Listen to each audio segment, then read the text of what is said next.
Who's seen this meme? You're a home inspector. All right. So, show of hands. How many people have been in business here for 1 to 5 years? 1 to 5 years, a good portion of the room. Okay. 5 to 10. Okay, that's another portion. 10 to 15. Okay. Above 20. Okay. Hold your hands up. Above 20. Everybody else in the room? See them? Buy them a beer afterwards. Pick their brain. This is why you're here today, is to learn.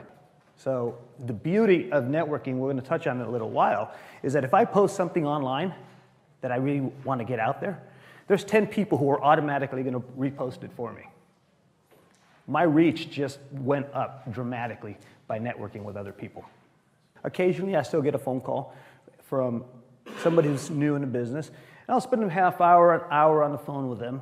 And then I wanted to have something to give them that was actionable, something a little more structured.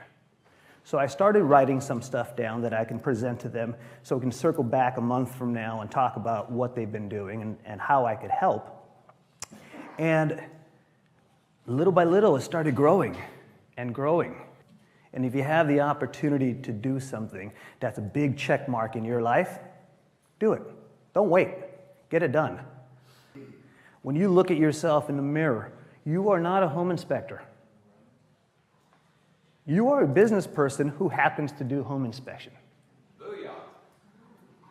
Yes. At the end of the day, you have to pay your bills just like everybody else.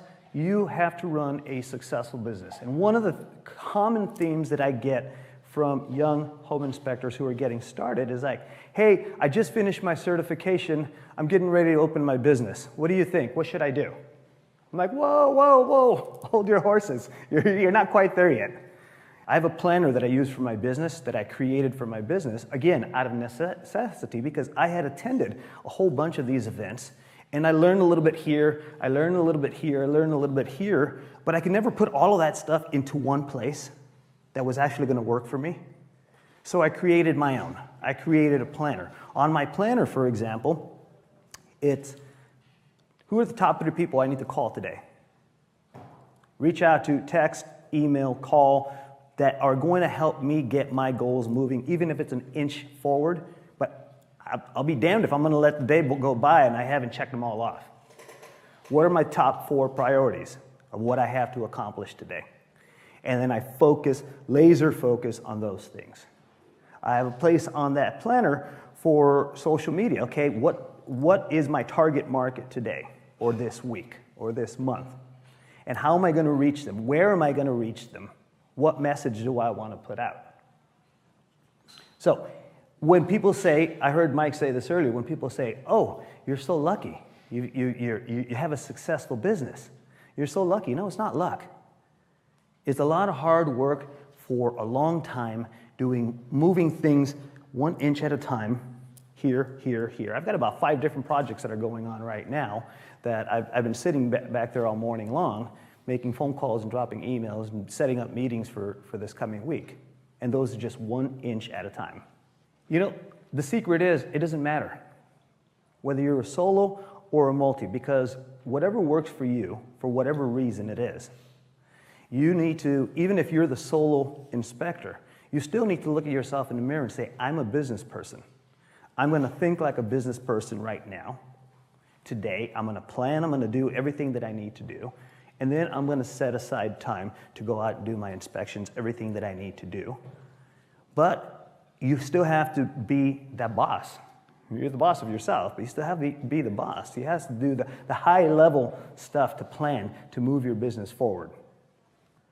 But looking back almost 27 years back right now, I am not the same person I was 27 years ago. I was naive. I was immature. I thought I could conquer the world. I thought I knew everything. And no, I didn't. So growing your business is going to make you into somebody else who you're not. On my phone at 5 o'clock in the morning, when it goes off at 5 o'clock in the morning, it says, conquer the world. I know it's joking, but it's conquer the world every day. So it's nice to get out and speak to other home inspectors, and this is why it's so great to network with other inspectors, other business owners that I can bounce ideas from, listen to their ideas, and not to have to torture my friends and my family. Is never stop learning. You have to have that hunger to learn something new, because if you learn something new, and this is why I want people to write things down today, if you learn something new, learning something new doesn't mean anything unless you actually put it into action. If you learn something, keep learning, but keep putting it into action. On my mirror in my bathroom is a different message every day. I write one every day that I'm going to look at. That's the first thing I'm going to look at when I get up in the morning. But you're never going to see these doors until you take that first step, until you're moving forward. That's where those opportunities are going to come. And that's why I say that perfection is the enemy of progress. In order to do progress, you have to be moving forward, even if it's just one step. I've had a lot of opportunities. I'll give you a quick example because I know I'm looking at the clock over here. I'll give you a quick example. Anybody from California? Good. I got enough people from California. But I took that first step. I opened the door. I walked through it. I had no idea what I was gonna find, and it ended up being a gold mine. A mistake done more than once is a decision. I have 5 checklists on my phone that never seem to shrink. But the things on that planner, like I said, I'll be damned if I get to the end of the day and I haven't checked them all off. If you're not doing those, by the way, you need to start adding on ancillary service. Ancillary services is how you're going to grow your business. Now think about your goals as the destination. If you're going on vacation somewhere, let's say you're going to Orlando and you're driving there. That's your motivation because you're going to be at Disneyland. That's awesome. So you fill up the tank with gas. That's your motivation. Kids jump in, you're having a good time, but guess what? That tank of gas is going to run out. And you have to stop to refill that tank. Well, you have to stop and refill your motivation every so often. So the way I do it, I always have something in my ear. Windshield time for me always has a video playing, an audiobook playing, something. And that keeps my motivation going. But discipline of getting up in the morning, discipline was best defined to me by Brian Tracy. I don't know if anybody knows who's Brian Tracy in the room. Okay. Discipline is the ability to do what you should do, when you should do it, whether you feel like it or not. I get up at 5 o'clock in the morning. That's a habit now. I wake up before the alarm goes off. I get up. I don't think about it.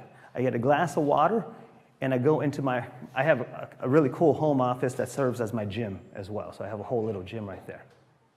I start looking at what I need to do. I go do a set of weights, gets the blood going, come back, do a little bit more, go do a little bit more, go back and forth. That is a habit. I don't even have to think about that anymore when I get up in the morning. A habit of planning. Sundays is blocked off. Much to the dismay of my girlfriend. She knows this. Sundays on my calendar, it says me time on there. That is my time to recharge, to be in complete silence, to think, to be with my thoughts, to clear all the BS from the week, and to sit with my journal and to sit with my planner. What is going to happen this week? And that's a habit. I'm going to show you something.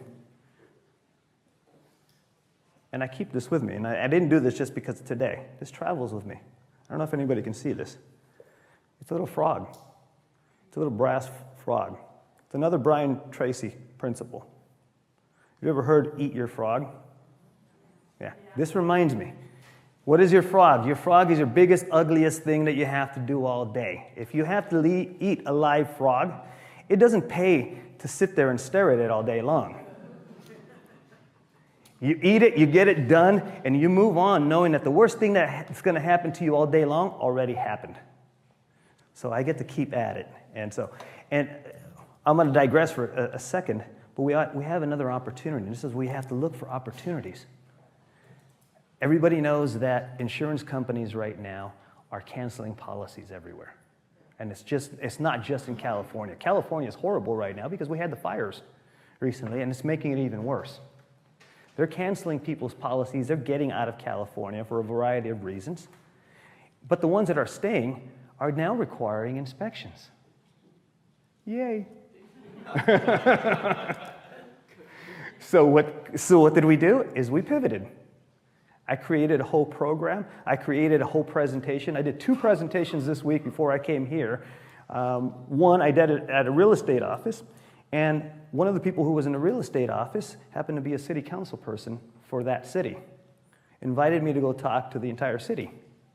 So I did that one this week as well, and I already have like 4 emails that I have to get back to when I get back. But it's a pivoting. It's opportunity meeting preparation. And being able to run with it and not waiting until it's perfect. Oh, let me plan what this is going to be. Let me plan this before I do it. No, it's start moving ahead. Figure it out along the way if you have to. So, okay, who's the smartest person in the room here? Oh, you didn't read that. If you're the smartest person in the room, you're probably in the wrong room. You always want to challenge yourself with somebody who is smarter, more successful, something that you can learn from somebody.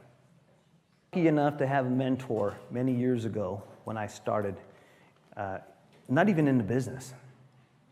I was just growing up. I was working for this retired contractor. His name was Les Wilson. God bless his soul. I honestly wouldn't be here today if it wasn't for him. He changed the way I looked at things, pointed out some stuff, called me on my bullshit, and showed me, more stuff than I can even begin to explain to you today. That was by accident. I recommend that if you don't have a mentor, find one. Find somebody who is it doesn't necessarily have to be in the home inspection industry. Somebody who you look up to, somebody who has a successful business. You'd be amazed how many people will say, yes, I will. I'll mentor you. I do very few inspections now. I go out to do inspections because I love doing inspections still. 26 years later, I'll crawl out of an attic space, get in my truck, I'm dirty, I'm sweaty, I'm tired, and I tell myself, damn, I still love what I do. But you know what I love more now is the fact that my young inspectors are actually crawling in places instead of me, because it does catch up to you. And so I've been able to work on my business now and allow others to do the work that I used to do back in the day. I started back in the day, and Mike knows this, I started back in the day of beepers and Thomas guides. There was no GPS. There were no phones. I remember standing at Sears at 5 o'clock in the morning on what is that, Friday? Yeah. To get my first TomTom. I don't know if anybody knows this. If you know this, you're probably a little older. Yeah. I thought I was all that. I had a TomTom on my dashboard. Wow. But now I'm able to step back, and this is why I wrote the book. I'm able to step back, and I'm able to, I don't think I'm ever going to retire. Somebody asked me when I'm going to retire, and there's a famous artist who was asked that, and he said the day before the funeral. So I don't know if I'm ever going to fully retire, but I'm starting to step back more, managing, overseeing, let them do their thing. For the first time a couple years ago, I went to Italy with my family. And like right now, I have my laptop back there. I got a couple reports done. I got a whole bunch of meetings set up and everything. It was so awesome to say that I never cracked that laptop once the whole time I was there. Why? Because I put people in places that needed to be there. I put my systems in place. I had other people doing inspections, and it was awesome. So that's where I want you to be. One of the things that we have to remember as business owners is that value is not set by us. Value is set by our customers, our clients, what they perceive that our services are worth. So our job is to show them that my services are worth more than my competitors. Even if they're not. Even if side by side we do the exact same thing, I'm going to do my darndest to make mine look more professional, more put together, make it the BMW and not the VW. That extra mile doesn't cost you a penny. It means staying on site for another 10 minutes talking to the client, especially if they're a first-time home buyer, and making them feel okay. But I guarantee you in that extra mile, there's no congestion. That extra mile, there's not going to be any congestion. That's where you're going to separate yourself from your competition, is by providing those extra service. That extra phone call. Hey, 3 days later, I'm just checking in. How's your transaction going? Didn't cost you a penny, but you go that extra mile. That's perceived value. That's going to create the memories to your clients who are going to remember you and who are going to recommend you. How many people capture the listing agent's information? A handful. Low-hanging fruit. They've seen you working. They've seen your report. They're familiar with who you are. You can build that into your CRM to automatically send them a letter saying, hey, you've seen my work, I'd love to work with you. And then we do something that I came up with during the pandemic, which is a customizable home maintenance guide that you can give your clients. Yep. I send it automatically. We customize it with your company logo, your custom company information, your company colors, and then I send out an email after every inspection to the home buyer. Hey, Mr. Home Buyer, thank you so much for your inspection. Here's a free home maintenance guide with maintenance checklist at the back that you can use to maintain your new house. That's a Disney thought right there. Yeah. Disney would call that the kiss goodnight, okay? That's why they have fireworks at the end of the day. And,